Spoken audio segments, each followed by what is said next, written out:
Paper 28. Ministering Spirits of the Superuniverses. As the SUPERUNIVERSES are the angelic hosts of the central universe, and the SERAPHIM of the local universes, so are the SECONAPHIM the ministering spirits of the superuniverses. In degree of divinity and in potential of supremacy, however, these children of the reflective spirits are much more like the SUPERUNIVERSES than seraphim. They serve not alone in the supercreations, and both numerous and intriguing are the transactions sponsored by their unrevealed associates. As presented in these narratives, the ministering spirits of the superuniverses embrace the following three orders. 1. The SECONAPHIM. 2. The TERTIAPHIM. 3. The OMNIAPHIM. Since the latter two orders are not so directly concerned with the ascendant scheme of mortal progression, they will be briefly discussed prior to the more extended consideration of SECONAPHIM. Technically, neither TERTIAPHIM nor OMNIAPHIM are ministering spirits of the superuniverses, though both serve as spirit ministers in these domains. 1. The TERTIAPHIM. These high angels are of record on the superuniverse headquarters, and despite service in the local creations, technically they are residents of these superuniverse capitals inasmuch as they are not native to the local universes. TERTIAPHIM are children of the infinite spirit and are personalized on Paradise in groups of 1,000. These supernal beings of divine originality and near supreme versatility are the gift of the infinite spirit to the creator sons of God. When a Michael son is detached from the parental regime of Paradise and is made ready to go forth on the universe adventure of space, the infinite spirit is delivered of a group of 1,000 of these companion spirits. And these majestic TERTIAPHIM accompany this creator son when he embarks upon the adventure of universe organization. Throughout the early times of universe building, these 1,000 TERTIAPHIM are the only personal staff of a creator son. They acquire a mighty experience as son assistants during these stirring ages of universe assembling and other astronomical manipulations. They serve by the side of the creator sun until the day of the personalization of the bright and morning star, the firstborn of a local universe. Thereupon, the formal resignations of the TERTIAPHIM are tendered and accepted, and with the appearance of the initial orders of native angelic life, they retire from active service on the local universe and become the liaison ministers between the creator sun of former attachment and the Ancients of Days of the superuniverse concerned. 2. The OMNIAPHIM. OMNIAPHIM are created by the Infinite Spirit in liaison with the 7 Supreme Executives, and they are the exclusive servants and messengers of these same Supreme Executives. OMNIAPHIM are of Grand Universe assignment, and in Orvonton their corps maintains headquarters in the northerly parts of Uversa, where they reside as a special courtesy colony. They are not of registry on Uversa, nor are they attached to our administration. Neither are they directly concerned with the ascendant scheme of mortal progression. The OMNIAPHIM are wholly occupied with the oversight of the superuniverses in the interests of administrative coordination from the viewpoint of the 7 Supreme Executives. Our colony of OMNIAPHIM on Uversa receives instructions from, and makes reports to, only the Supreme Executive of Orvonton, situated on Conjoint Executive Sphere No. 7 in the outer ring of Paradise satellites. 3. The SECONAPHIM. The Seconaphic hosts are produced by the 7 reflective spirits assigned to the headquarters of each superuniverse. There is a definite Paradise-responsive technique associated with the creation of these angels in groups of 7. In each 7 there are always 1 primary, 3 secondary, and 3 tertiary SECONAPHIM. They always personalize in this exact proportion. When 7 such SECONAPHIM are created, 1, the primary, becomes attached to the service of the Ancients of Days. The three secondary angels are associated with three groups of paradise origin administrators in the supergovernments: the divine counselors, the perfecters of wisdom, and the universal censors. The three tertiary angels are attached to the ascendant trinitized associates of the superuniverse rulers: the mighty messengers, those high in authority, and those without name and number. These SECONAPHIM of the superuniverses are the offspring of the reflective spirits, and therefore reflectivity is inherent in their nature. They are reflectively responsive to all of each phase of every creature of origin in the third source and center and the paradise creator sons, but they are not directly reflective of the beings and entities, personal or otherwise, of soul origin in the first source and center. We possess many evidences of the actuality of the universal intelligence circuits of the infinite spirit, but even if we had no other proof, the reflective performances of the SECONAPHIM would be quite sufficient to demonstrate the reality of the universal presence of the infinite mind of the conjoint actor. 4. The primary SECONAPHIM. The primary SECONAPHIM of assignment to the Ancients of Days are living mirrors in the service of these triune rulers. Think what it means in the economy of a superuniverse to be able to turn, as it were, to a living mirror, and therein to see and therewith to hear the certain responses of another being 1,000 or 100,000 light years distant, and to do all this instantly and unerringly. Records are essential to the conduct of the universes, broadcasts are serviceable, the work of the solitary and other messengers is very helpful, but the Ancients of Days, from their position midway between the inhabited worlds and paradise, between man and God, can instantly look both ways, hear both ways, and know both ways. This ability, to hear and see, as it were, all things, can be perfectly realized in the superuniverses only by the Ancients of Days and only on their respective headquarters worlds. Even there limits are encountered. From Uversa, such communication is limited to the worlds and universes of Orvonton, and while inoperative between the superuniverses, this same reflective technique keeps each one of them in close touch with the central universe and with paradise. The 7 supergovernments, though individually segregated, are thus perfectly reflective of the authority above, and are wholly sympathetic as well as perfectly conversant with the needs below. The primary SECONAPHIM are found to incline by inherent nature towards 7 types of service, and it is befitting that the first serials of this order should be so endowed as inherently to interpret the mind of the spirit to the Ancients of Days. 1. The voice of the conjoint actor. In each superuniverse, the first primary SECONAPHIM and every 7th one of that order subsequently created exhibit a high order of adaptability for understanding and interpreting the mind of the infinite spirit to the Ancients of Days and their associates in the supergovernments.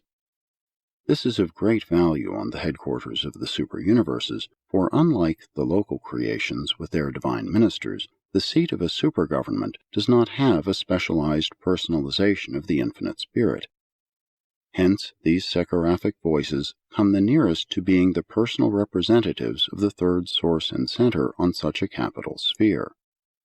True, the 7 reflective spirits are there, but these mothers of the seraphic hosts are less truly and automatically reflective of the conjoint actor than of the 7 master spirits. 2. The voice of the 7 master spirits. The second primary SECONAPHIM, and every 7th one thereafter created, incline towards portraying the collective natures and reactions of the 7 master spirits. Though each master spirit is already represented on a superuniverse capital by some one of the 7 reflective spirits of assignment, such representation is individual, not collective. Collectively, they are only reflectively present. Therefore do the master spirits welcome the services of these highly personal angels, the second serials of the primary SECONAPHIM, who are so competent to represent them before the Ancients of Days. 3. The voice of the Creator Sons. The Infinite Spirit must have had something to do with the creation or training of the Paradise Sons of the Order of Michael, for the third primary SECONAPHIM and every seventh serial thereafter possess the remarkable gift of being reflective of the minds of these Creator Sons. If the Ancients of Days would like to know, really know, the attitude of Michael of Nebadon regarding some matter under consideration, they do not have to call him on the lines of space. They need only call for the Chief of Nebadon Voices, who, upon request, will present the Michael SECONAPHIM of record, and right then and there the Ancients of Days will perceive the voice of the Master Son of Nebadon. No other order of sonship is thus reflectable, and no other order of angel can thus function. We do not fully understand just how this is accomplished, and I doubt very much that the Creator Sons themselves fully understand it. But of a certainty we know it works, and that it unfailingly works acceptably we also know, for in all the history of Uversa the Seraphic voices have never erred in their presentations. You are here beginning to see something of the manner in which divinity encompasses the space of time and masters the time of space. You are here obtaining one of your first fleeting glimpses of the technique of the eternity cycle, divergent for the moment to assist the children of time in their tasks of mastering the difficult handicaps of space. And these phenomena are additional to the established universe technique of the reflective spirits. Though apparently deprived of the personal presence of the Master Spirits above and of the Creator Sons below, the Ancients of Days have at their command living beings attuned to cosmic mechanisms of reflective perfection and ultimate precision, whereby they may enjoy the reflective presence of all those exalted beings whose personal presence is denied them. By and through these means, and others unknown to you, God is potentially present on the headquarters of the super-universes. The Ancients of Days perfectly deduce the Father's will by equating the Spirit voice flash from above and the Michael voice flashes from below. Thus may they be unerringly certain in calculating the Father's will concerning the administrative affairs of the local universes.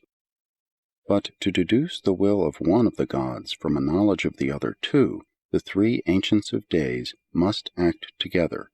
Two would not be able to achieve the answer. And for this reason, even were there no others, the super-universes are always presided over by three Ancients of Days, and not by one or even two. 4. The voice of the angelic hosts.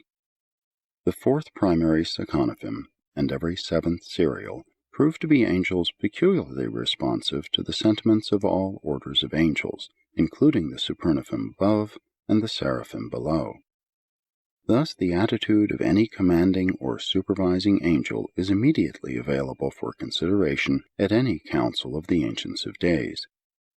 Never a day passes on your world that the chief of Seraphim on Urantia is not made conscious of the phenomenon of reflective transference, of being drawn upon from Uversa for some purpose, but unless forewarned by a solitary messenger, she remains wholly ignorant of what is sought and of how it is secured. These ministering spirits of time are constantly furnishing this sort of unconscious and certainly therefore unprejudiced testimony concerning the endless array of matters engaging the attention and counsel of the Ancients of Days and their associates. 5. Broadcast receivers. There is a special class of broadcast messages which are received only by these primary SECONAPHIM. While they are not the regular broadcasters of Uversa, they work in liaison with the angels of the reflective voices for the purpose of synchronizing the reflective vision of the Ancients of Days with certain actual messages coming in over the established circuits of universe communication. Broadcast receivers are the fifth serials, the fifth primary SECONAPHIM to be created, and every seventh one thereafter. 6. Transport personalities. These are the SECONAPHIM who carry the pilgrims of time from the headquarters worlds of the super-universes to the outer circle of Havona. They are the transport corps of the super-universes, operating inward to paradise and outward to the worlds of their respective sectors. This corps is composed of the 6th primary SECONAPHIM and every 7th one subsequently created. 7. The Reserve Corps. A very large group of SECONAPHIM, the 7th primary serials, are held in reserve for the unclassified duties and the emergency assignments of the realms. Not being highly specialized, they can function fairly well in any of the capacities of their diverse associates, but such specialized work is undertaken only in emergencies. Their usual tasks are the performance of those generalized duties of a superuniverse which do not fall within the scope of the angels of specific assignment. 5. The Secondary SECONAPHIM. SECONAPHIM of the secondary order are no less reflective than their primary fellows. Being classed as primary, secondary, and tertiary does not indicate a differential of status or function in the case of SECONAPHIM. It merely denotes orders of procedure. Identical qualities are exhibited by all three groups and their activities. The 7 reflective types of secondary SECONAPHIM are assigned to the services of the coordinate Trinity Origin Associates of the Ancients of Days as follows. To the Perfectors of Wisdom, the Voices of Wisdom, the Souls of Philosophy, and the Unions of Souls. To the Divine Counselors, the Hearts of Counsel, the Joys of Existence, and the Satisfactions of Service. To the Universal Censors, the Discerners of Spirits. Like the primary order, this group is created serially. That is, the firstborn was a voice of wisdom, and the 7th thereafter was similar, and so with the 6 other types of these reflective angels. 1. The Voice of Wisdom. Certain of these SECONAPHIM are in perpetual liaison with the living libraries of paradise, the custodians of knowledge belonging to the primary SUPERUNIVERSES. In specialized reflective service, the voices of wisdom are living, current, replete, and thoroughly reliable concentrations and focalizations of the coordinated wisdom of the universe of universes. To the well-nigh infinite volume of information circulating on the master circuits of the superuniverses, these superb beings are so reflective and selective, so sensitive, as to be able to segregate and receive the essence of wisdom and unerringly to transmit these jewels of mentation to their superiors, the perfectors of wisdom. And they so function that the perfectors of wisdom not only hear the actual and original expressions of this wisdom, but also reflectively see the very beings of high or lowly origin who first gave voice to it. It is written, "If any man lack wisdom, let him ask." On Uversa, when it becomes necessary to arrive at the decisions of wisdom in the perplexing situations of the complex affairs of the superuniverse government, when both the wisdom of perfection and of practicability must be forthcoming, then do the perfectors of wisdom summon a battery of the voices of wisdom, and, by the consummate skill of their order, so attune and directionize these living receivers of the unminded and circulating wisdom of the universe of universes, that presently, from these seconaphic voices, there ensues a stream of the wisdom of divinity from the universes above, and a flood of the wisdom of practicality from the higher minds of the universes below. If confusion arises regarding the harmonization of these 2 versions of wisdom, immediate appeal is made to the divine counselors, who forthwith rule as to the proper combination of procedures. If there is any doubt as to the authenticity of something coming in from realms where rebellion has been rife, appeal is made to the censors, who, with their discerners of spirits, are able to rule immediately as to what manner of spirit actuated the adviser. So are the wisdom of the ages and the intellect of the moment ever present with the Ancients of Days, like an open book before their beneficent gaze. You can just faintly comprehend what all this means to those who are responsible for the conduct of the superuniverse governments. The immensity and the comprehensiveness of these transactions are quite beyond finite conception. When you stand, as I repeatedly have, in the special receiving chambers of the Temple of Wisdom on Uversa, and see all this in actual operation, you will be moved to adoration by the perfection of the complexity and by the surety of the working of the interplanetary communications of the universes. You will pay homage to the divine wisdom and goodness of the gods who plan and execute with such superb technique. And these things actually happen just as I have portrayed them. 2. The Soul of Philosophy. These wonderful teachers are also attached to the perfecters of wisdom, and, when not otherwise directionized, remain in focal synchrony with the masters of philosophy on Paradise. Think of stepping up to a huge living mirror, as it were, but instead of beholding the likeness of your finite and material self, of perceiving a reflection of the wisdom of divinity and the philosophy of Paradise. And if it becomes desirable to incarnate this philosophy of perfection, so to dilute it as to make it practical of application to and assimilation by the lowly peoples of the lower worlds, these living mirrors have only to turn their faces downward to reflect the standards and needs of another world or universe. By these very techniques do the perfecters of wisdom adapt decisions and recommendations to the real needs and actual status of the peoples and worlds under consideration, and always do they act in concert with the divine counselors and the universal censors. But the sublime repleteness of these transactions is beyond even my ability to comprehend. 3. The Union of Souls. Completing the triune staff of attachment to the perfecters of wisdom are these reflectors of the ideals and status of ethical relationships. Of all the problems in the universe requiring an exercise of the consummate wisdom of experience and adaptability, none are more important than those arising out of the relationships and associations of intelligent beings. Whether in human associations of commerce and trade, friendship and marriage, or in the liaisons of the angelic hosts, there continue to arise petty frictions, minor misunderstandings, too trivial even to engage the attention of conciliators, but sufficiently irritating and disturbing to mar the smooth working of the universe if they were allowed to multiply and continue.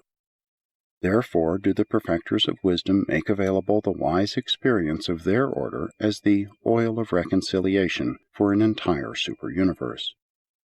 In all this work, these wise men of the superuniverses are ably seconded by their reflective associates, the Union of Souls, who make available current information regarding the status of the universe and concurrently portray the paradise ideal of the best adjustment of these perplexing problems. When not specifically directionized elsewhere, these SECONAPHIM remain in reflective liaison with the interpreters of ethics on Paradise.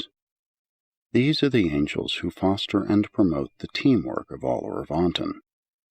One of the most important lessons to be learned during your mortal career is teamwork. The spheres of perfection are manned by those who have mastered this art of working with other beings. Few are the duties in the universe for the lone servant. The higher you ascend, the more lonely you become when temporarily without the association of your fellows. 4. The Heart of Counsel. This is the first group of these reflective geniuses to be placed under the supervision of the divine counselors. SECONAPHIM of this type are in possession of the facts of space, being selective for such data in the circuits of time. Especially are they reflective of the superaphic intelligence coordinators, but they are also selectively reflective of the counsel of all beings, whether of high or low estate. Whenever the divine counselors are called upon for important advice or decisions, they immediately requisition an ensemble of the hearts of counsel, and presently there is handed down a ruling which actually incorporates the coordinated wisdom and advice of the most competent minds of the entire superuniverse, all of which has been censored and revised in the light of the counsel of the high minds of Avona and even of Paradise. 5. The Joy of Existence. By nature, these beings are reflectively attuned to the superaphic harmony supervisors above and to certain of the seraphim below, but it is difficult to explain just what the members of this interesting group really do. Their principal activities are directed toward promoting reactions of joy among the various orders of the angelic hosts and the lower will creatures. The divine counselors, to whom they are attached, seldom use them for specific joy-finding. In a more general manner, and in collaboration with the reversion directors, they function as joy clearinghouses, seeking to upstep the pleasure reactions of the realms, while trying to improve the humor taste, to develop a superhumor among mortals and angels. They endeavor to demonstrate that there is inherent joy in free will existence, independent of all extraneous influences, and they are right, although they meet with great difficulty in inculcating this truth in the minds of primitive men. The higher spirit personalities and the angels are more quickly responsive to these educational efforts. 6. The satisfaction of service. These angels are highly reflective of the attitude of the directors of conduct on Paradise, and functioning much as do the joys of existence, they strive to enhance the value of service and to augment the satisfactions to be derived therefrom. They have done much to illuminate the deferred rewards inherent in unselfish service, service for the extension of the kingdom of truth. The divine counselors, to whom this order is attached, utilize them to reflect from one world to another the benefits to be derived from spiritual service. And by using the performances of the best to inspire and encourage the mediocre, these SECONAPHIM contribute immensely to the quality of devoted service in the superuniverses. Effective use is made of the fraternal competitive spirit by circulating to any one world information about what the others, particularly the best, are doing. A refreshing and wholesome rivalry is promoted even among the seraphic hosts. 7. The discerner of spirits. A special liaison exists between the counselors and advisors of the second Havona circle and these reflective angels. They are the only SECONAPHIM attached to the universal censors, but are probably the most uniquely specialized of all their fellows.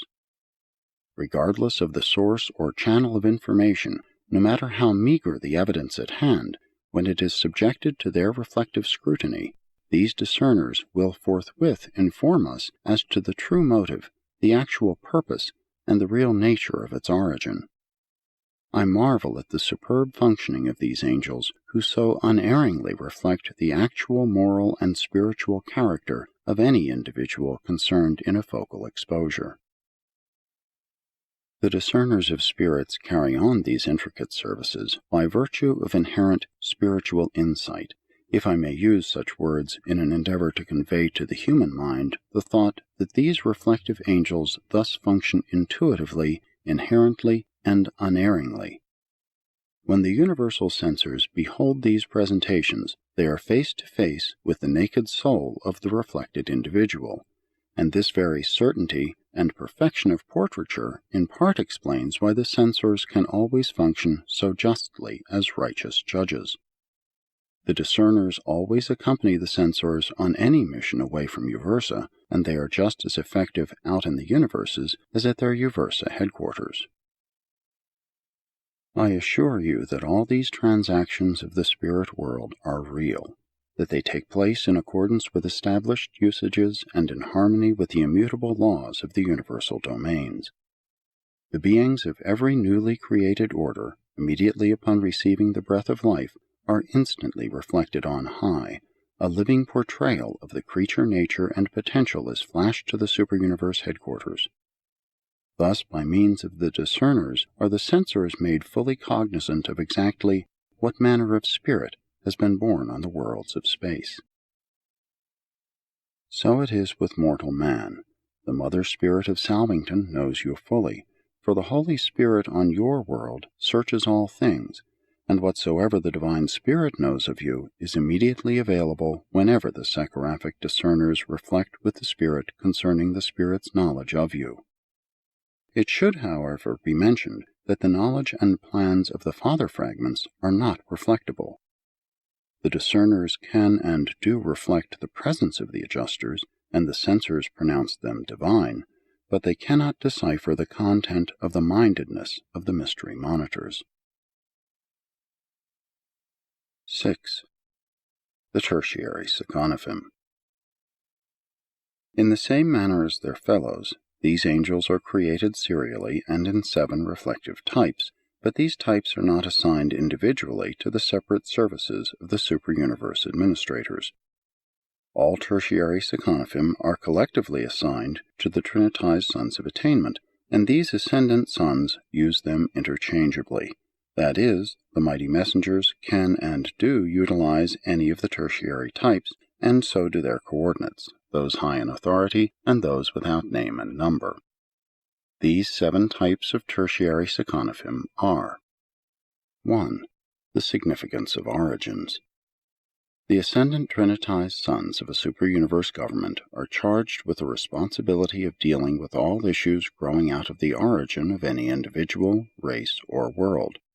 And the significance of origin is the paramount question in all our plans for the cosmic advancement of the living creatures of the realm. All relationships and the application of ethics grow out of the fundamental facts of origin. Origin is the basis of the relational reaction of the gods. Always does the conjoint actor take note of the man, in what manner he was born. With the higher descendant beings, origin is simply a fact to be ascertained, but with the ascending beings, including the lower orders of angels, the nature and circumstances of origin are not always so clear, though of equally vital importance at almost every turn of universe affairs. Hence the value of having at our disposal a series of reflective SECONAPHIM who can instantly portray anything required respecting the genesis of any being in either the central universe or throughout the entire realm of a superuniverse. The significance of origins are the living ready reference genealogies of the vast hosts of beings, men, angels, and others who inhabit the 7 superuniverses. They are always ready to supply their superiors with an up-to-date, replete, and trustworthy estimate of the ancestral factors and the current actual status of any individual on any world of their respective superuniverses, and their computation of possessed facts is always up to the minute. 2. The memory of mercy. These are the actual, full and replete, living records of the mercy which has been extended to individuals and races by the tender ministrations of the instrumentalities of the Infinite Spirit in the mission of adapting the justice of righteousness to the status of the realms, as disclosed by the portrayals of the significance of origins. The memory of mercy discloses the moral debt of the children of mercy, their spiritual liabilities, to be set down against their assets of the saving provision established by the sons of God. In revealing the Father's pre-existent mercy, the sons of God establish the necessary credit to ensure the survival of all. And then, in accordance with the findings of the significance of origins, a mercy credit is established for the survival of each rational creature, a credit of lavish proportions, and one of sufficient grace to ensure the survival of every soul who really desires divine citizenship.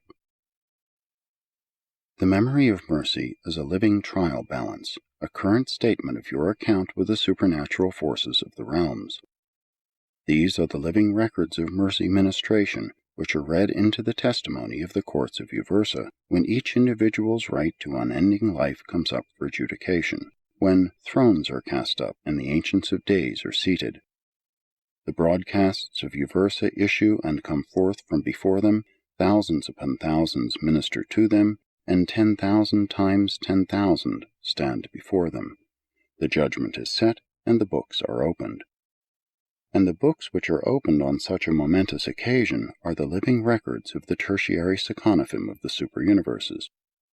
The formal records are on file to corroborate the testimony of the memories of mercy if they are required.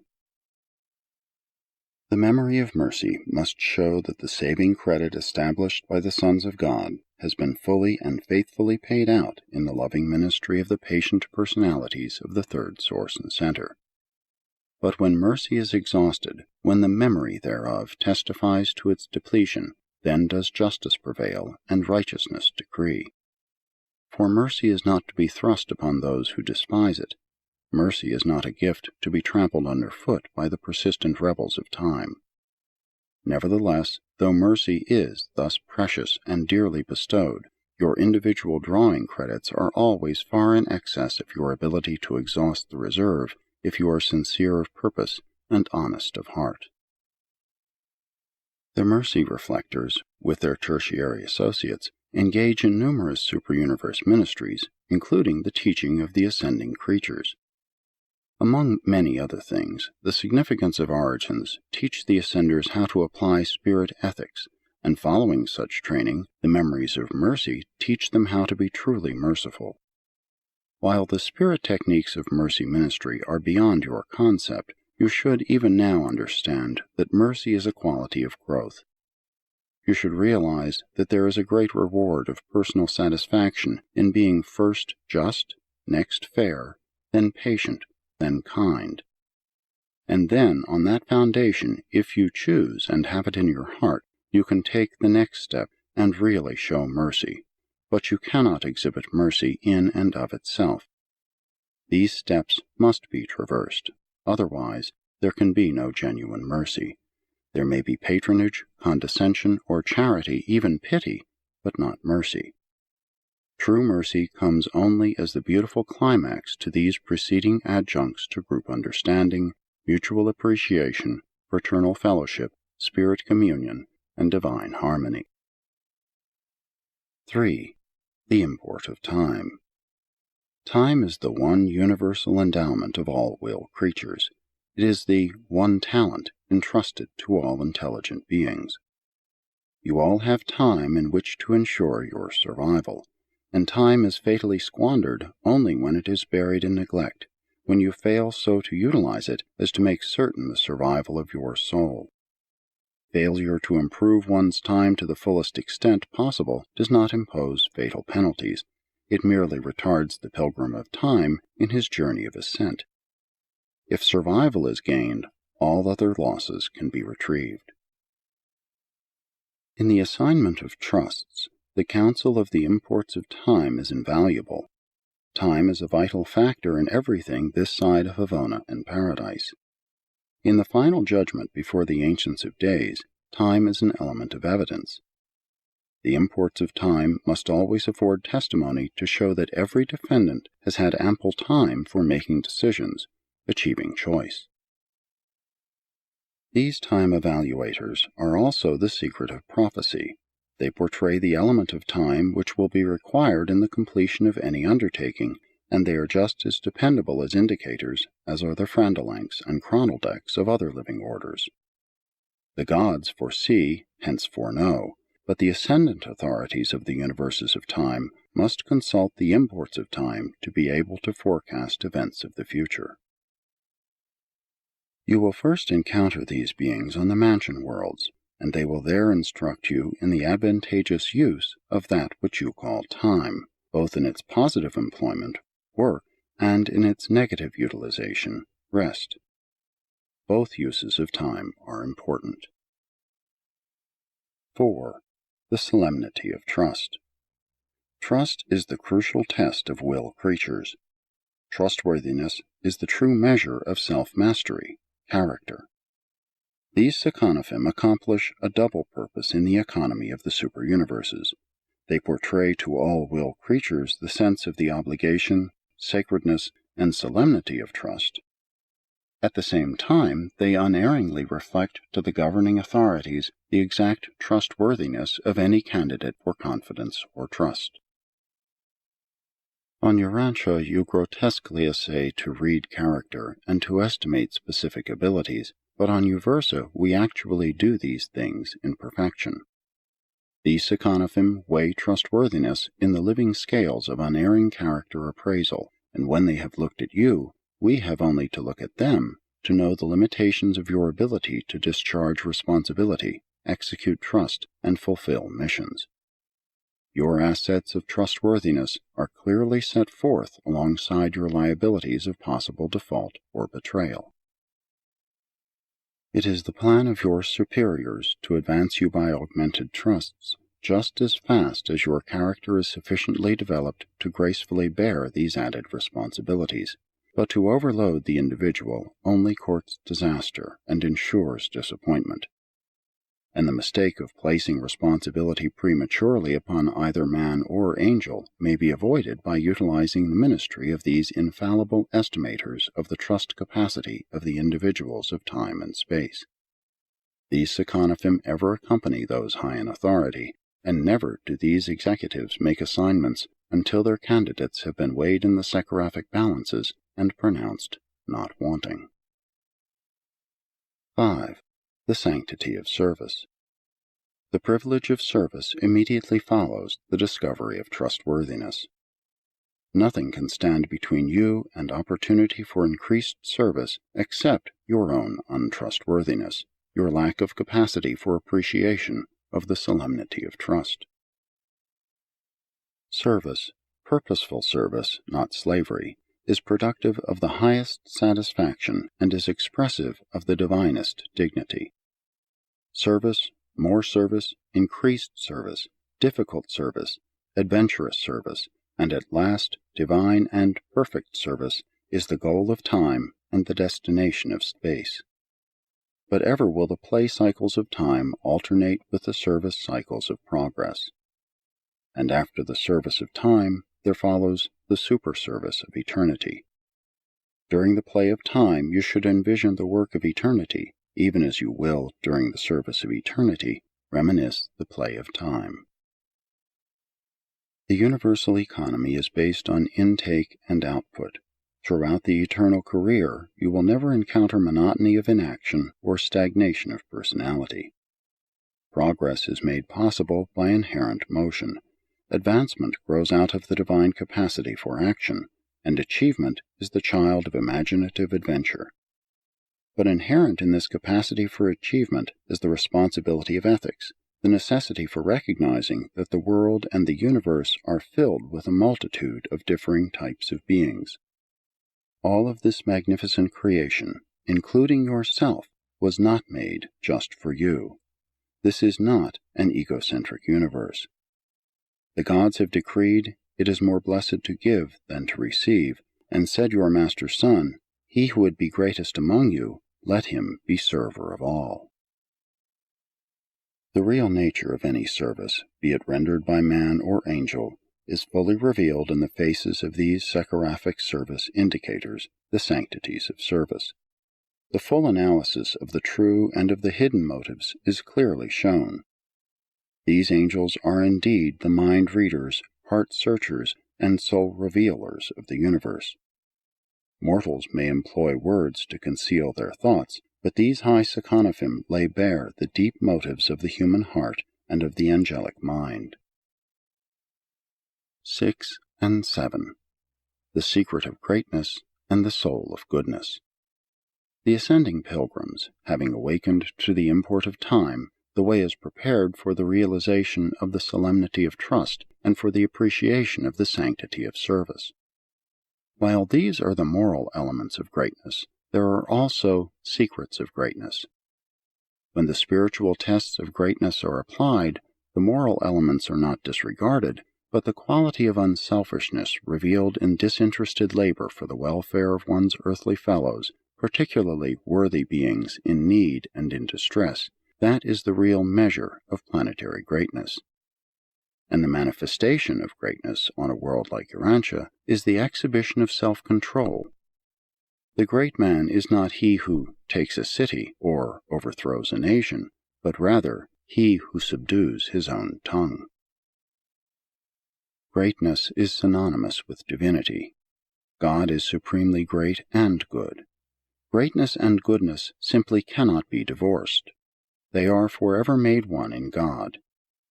This truth is literally and strikingly illustrated by the reflective interdependence of the secret of greatness and the soul of goodness, for neither can function without the other.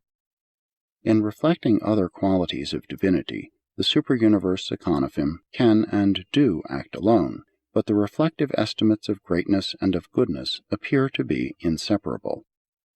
Hence, on any world, in any universe, must these reflectors of greatness and of goodness work together, always showing a dual and mutually dependent report of every being upon whom they focalize.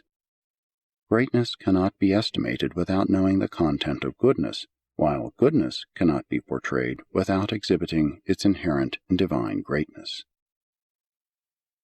The estimate of greatness varies from sphere to sphere.